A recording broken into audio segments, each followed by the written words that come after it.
Hello and welcome, everybody. I am Corey Van Castle Cook, also known as the Bearded Cinephile, and today I'm going to make one of my favorite videos to do, and that's the 2023 film recap, where I recap and go over what I consider some of the most overrated, underrated movies of the year. The worst, the best. I'll give you my top 10 and two honorable mentions. This is the one that I'm most excited about. I think I actually may have set a record this year in terms of most new films seen. I saw 65. So I think I have a pretty strong range. A pretty strong range in terms of the amount of movies I've seen. I think it's been pretty nice and varied overall.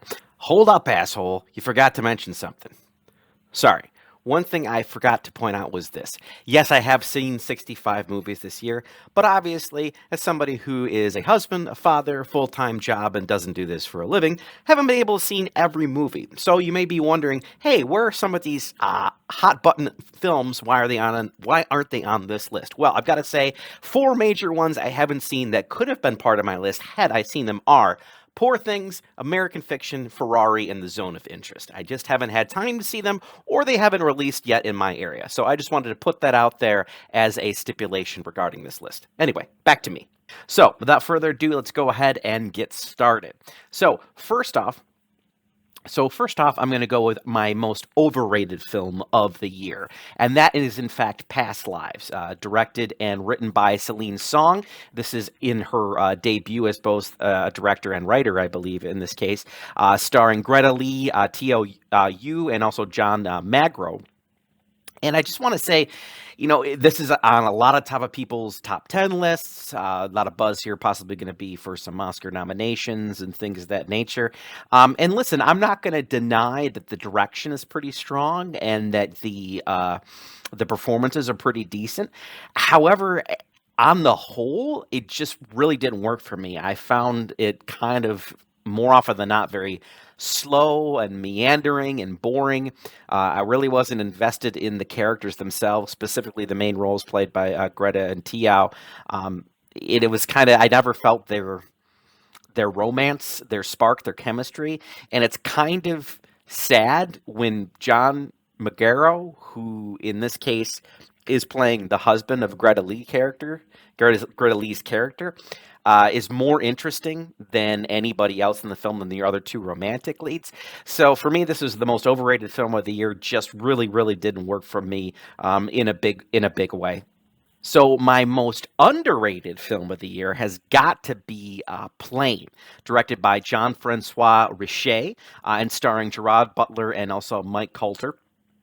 I've got to say, this one I was not expecting to enjoy so much. And yes, I know it's ironic and cliche or whatever. I absolutely did see this movie on a plane ride.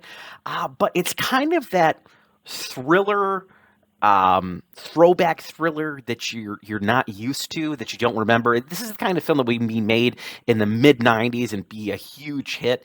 The title of the book, or sorry, the title of the movie itself, feels a little plain, a little lack of a better, really trying not to make a pun there, but in this case, kind of on the nose, so to speak, in this situation. It could have been maybe a pithier, better title in the end, but this is a kind of a flashy script from Charles Cumming and J.P. Davis. I really enjoyed it. The action was strong. I was invested in the characters and the story.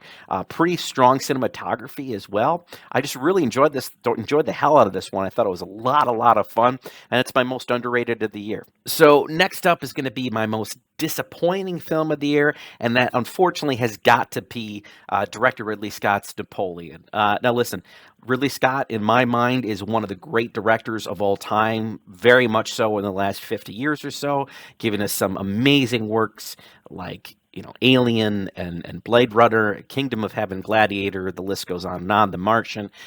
And I just felt that this one really didn't work. It was written by David Scarpa, and it's kind of truncated. This is a character or a person in Napoleon who lived a very interesting life that wasn't just all about him being a tyrant and a warmonger, so to speak, which he necessarily wasn't even one. He was also a statesman. He was very well learned. He codified a lot of stuff into law that are still used today. He had this idea of meritocracy, and this was just kind of like a Cliff's Notes version, and it was only 2.5 hours long. And honestly, it just, aside from the war scenes, which were really good, I just thought it wasn't particularly interesting. I thought Joaquin Phoenix was extremely miscast as Napoleon Bonaparte. Vanessa Kirby was pretty good as Josephine, but nothing groundbreaking. And the thing that really just ruined the film for me is that the dialogue in the script is just atrocious at times. I mean, there's lines like, Destiny has brought me this lamb chop, and you think you're so great because you have boats. Like, I don't understand how lines like that actually make it into a film of Ridley Scott's caliber. It doesn't make any sense to me. But this one was extremely disappointing for me. Really, the most disappointing one of the year.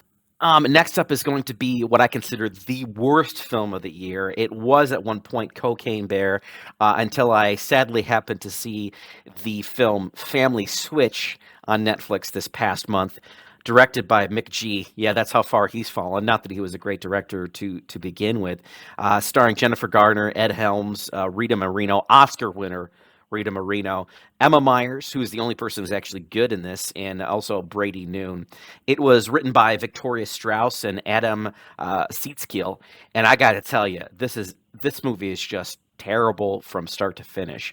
Acting is pretty awful, except for Emma Myers, who's good in this role. It's a body switch type of film, in the vein of what we used to see in kind of the 80s, like with Father and Son, Father Like Son, and I think Good Vibes, and a couple other ones as well.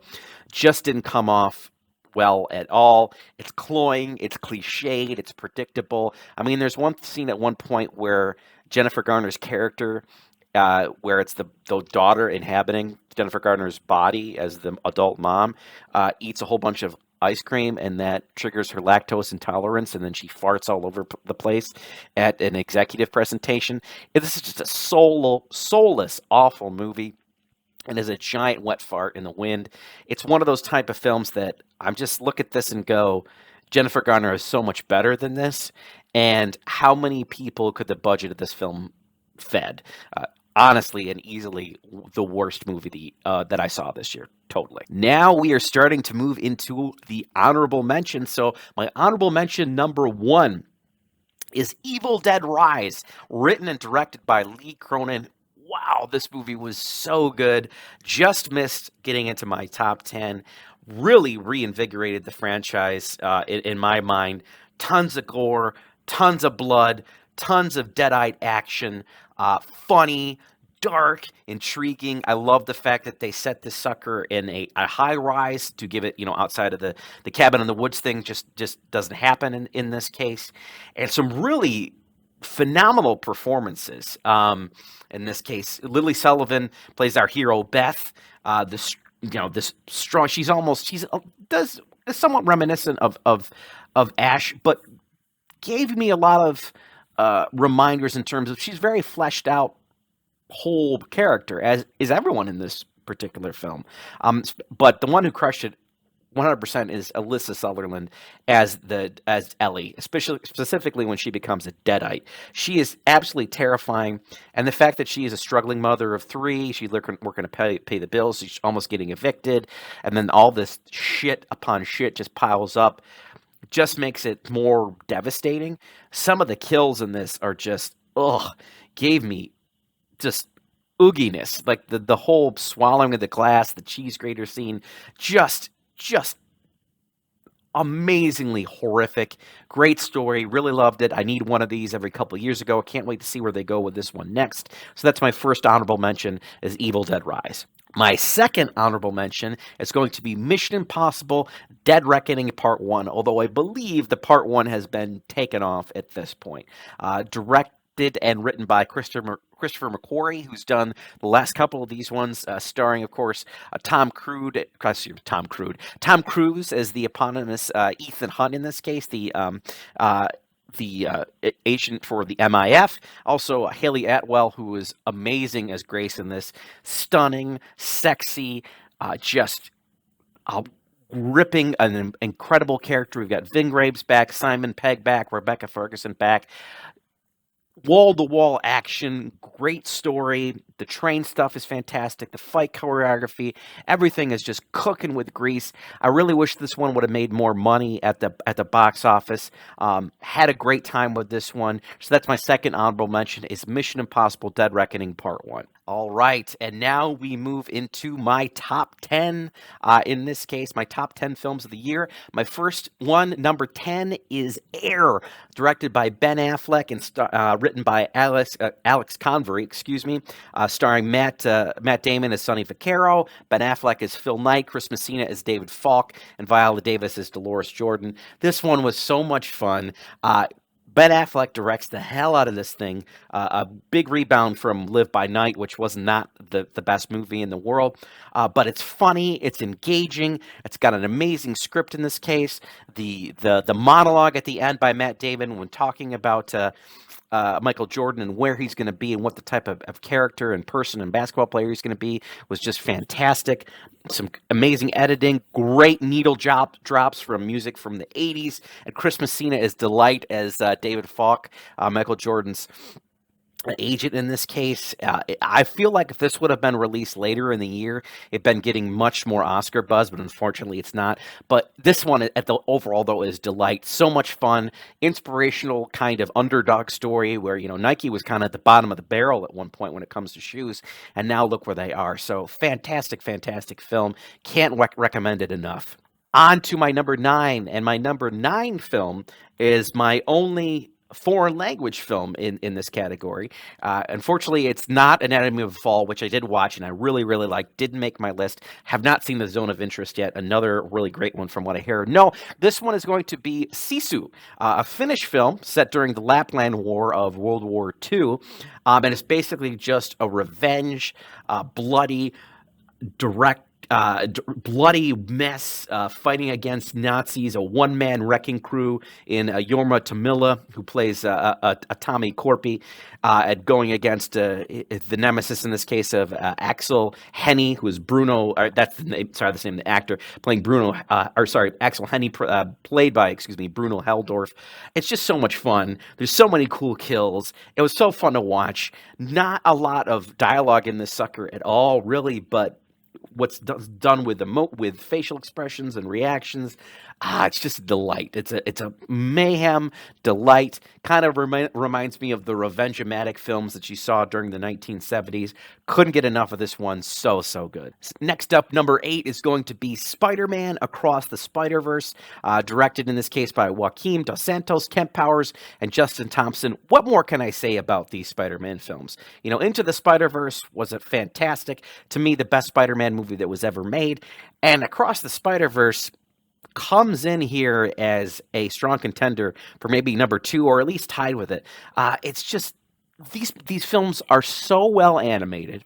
The scores are fantastic. Shamik Moore just really delivers as Miles Morales, makes him a relatable person who's trying to balance going to school and being a student while also being your friendly neighborhood Spider-Man, which isn't always the easiest thing in the world. And we've got Haley Steinfeld really wows as Gwen Stacy again, and Oscar Isaac is a great addition here as Spider-Man 2099. But it looks at was the idea of sacrifice. We talk about canon events. Jason Schwartzman, they turn the character of the Spot into a major villain. Loved watching this one when it came out in the theaters. Can't wait to revisit it. And one hell of a cliffhanger. Can't wait for Beyond the Spider-Verse. This one comes in at my number 8 easily. Number 7 is going to be John Wick Chapter 4, directed by Chad Stahelski. I mean, it's incredible to think that they keep raising the bar with these films, and I'm hoping that this is, in fact, the last one, because it was a pretty definitive ending. But the fight choreography is next level. The cinematography is out of this world. A great expansion and a great script written by Shay Hatton and Michael Finch. Chad Stahelski directs the hell out of this thing. Could really say that he's right up there, with guys like John McTiernan and John Woo when it comes to directing action films. But a lot of heart too, and some newcomers. Donnie Yen is fantastic as the blind Kane. Bill Skarsgård is just choose the scenery as the marquee. Guy I love to hate this year. Ian McShane obviously back as Winston, and Haruyuki Sanada as Shimazu Koji, kind of John's friend was good, and Keanu Reeves maybe the least amount of dialogue he's had in any film, particularly in any of the John Wick series. He just kicks ass once again. I was intrigued from start to finish. Love this freaking movie. It's can't wait for the spinoff, but I'm hoping this is the end of the story. Next on the list is Killers of the Flower Moon, directed by arguably the greatest director of all time, and Martin Scorsese, written by both Scorsese and Eric Roth. What more can I say about this film that hasn't already been said? It's a masterpiece. It's a masterclass in direction, cinematography, music, acting, a gripping story that's harrowing and devastating, a powerhouse performance, the best in my mind ever of Leonardo DiCaprio. De Niro crushes it again. In this case, as King Hale, but to the heart and soul and life and vitality of this film can be accredited to Lily Gladstone, who plays Molly in this case. I still can't get over what a subtle, nuanced, heartwarming, heartbreaking, dire performance this is. That was just overwhelming to me. Fantastic, fantastic movie. Can't express how much I loved this film. At 80 plus, Scorsese still got it. It was inevitable that he was going to make this list. So Killers of the Flower Moon is my number 6. Next up, and you may call this recency bias, but I don't think so, is number 5's The Iron Claw, directed by Sean Durkin, also written by him, about the Von Erich wrestling family and their curse, tragedy, whatever you want to call it. Powerhouse performance from Zac Efron as Kevin Von Erich. You will never look at him the same way again. I'm hoping he gets an Oscar nomination, but it's a tough race this year. Jeremy Allen White of The Bear fame is also great as his brother Carrie. Holt McCallany is fantastic as the patriarch Fritz in this. But this isn't a movie just about wrestling. This is a movie about brotherhood, about family, about toxic masculinity, about being a man, and the lies that tell ourselves and the truths we tell ourselves. And it was emotionally devastating for me. The last 15 minutes of this movie, I was absolutely sobbing. There's a scene that Sean Durkin decides to do that was the most emotionally devastating scene I've seen in a movie since Interstellar, when Cooper was looking at Matthew McConaughey's character Cooper was looking at his children's videos after coming back from the planet and being gone for years. I mean, it just punched me right in the heart, especially the final scene between Kevin Von Erich and his sons. Being a father myself, it really had an impact on me. Can't tell you, this is such a good film. Easily slides into my number 5. I absolutely love this movie. And heading on to number 4 is David Fincher's The Killer. Been a couple years since Mank, since he directed a film. And before that, it had been Gone Girl, which is in 2014. Written, screenplay by Andrew Kevin Walker, who we reunites with for the first time since Seven, and based on the graphic novel as well, starring Michael Fassbender and Tilda Swinton. I absolutely adored this film. I watched it 2 times in a row, back-to-back nights. It's edited so slickly.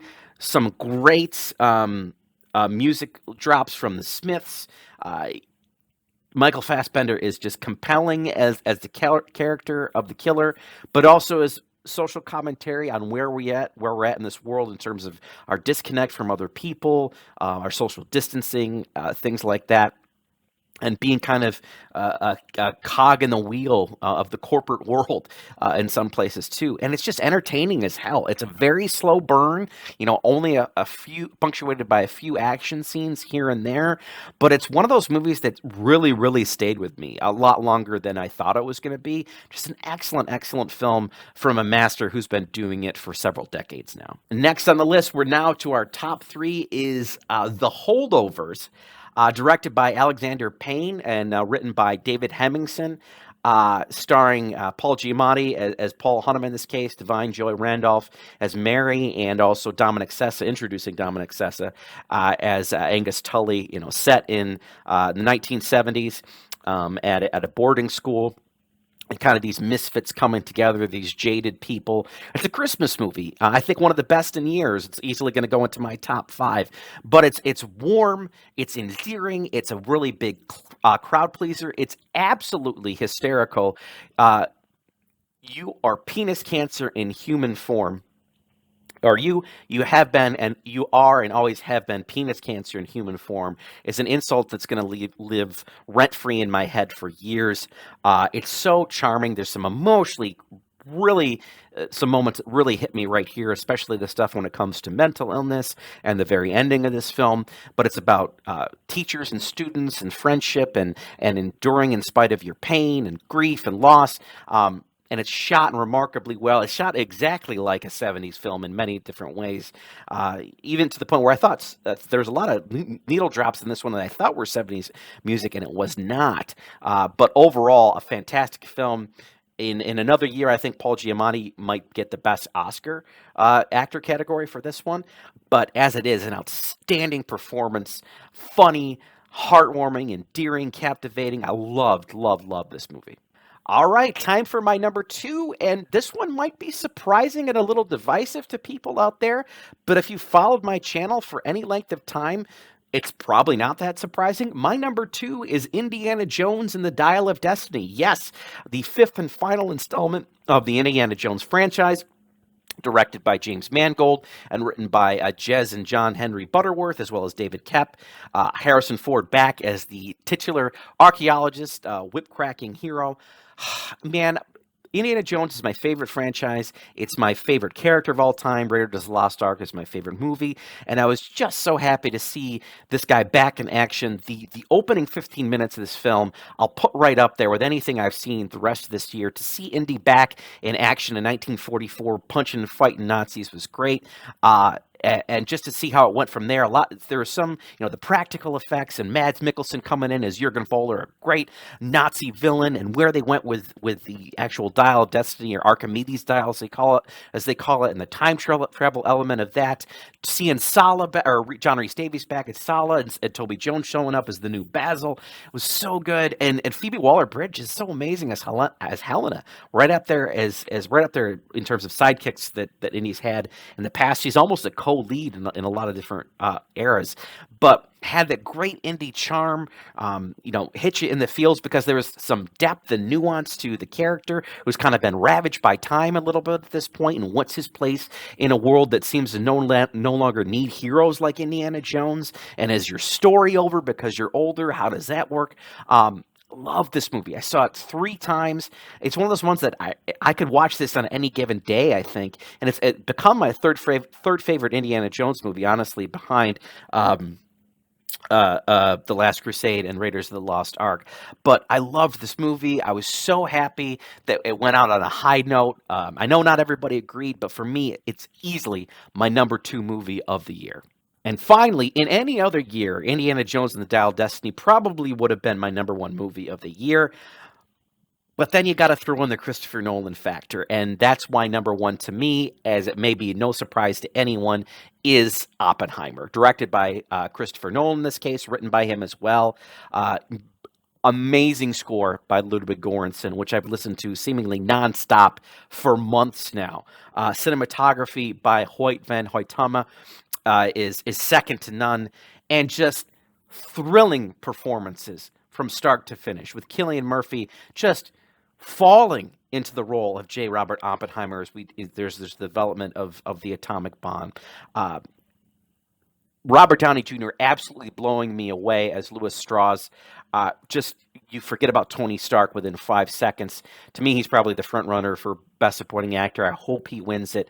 But just a devastating film, especially, just from a cinematic standpoint, put together perfectly, edited amazingly. I'm just confounded that this movie still that it exists. It's so good. Emily Blunt, best performance of her career. Some engaging stuff, changes in the third act. It deals with quantum physics and also communism and governments and just where we are. It's an existential crisis. I remember seeing it after that second time, and at the end, really feeling devastated, thinking about my son. And to quote my podcast partner, Luke Mayo, and I thought this summed it up succinctly. He's like, he watched that movie, and it's the first time since 9/11 he'd actually questioned the inevitability of tomorrow.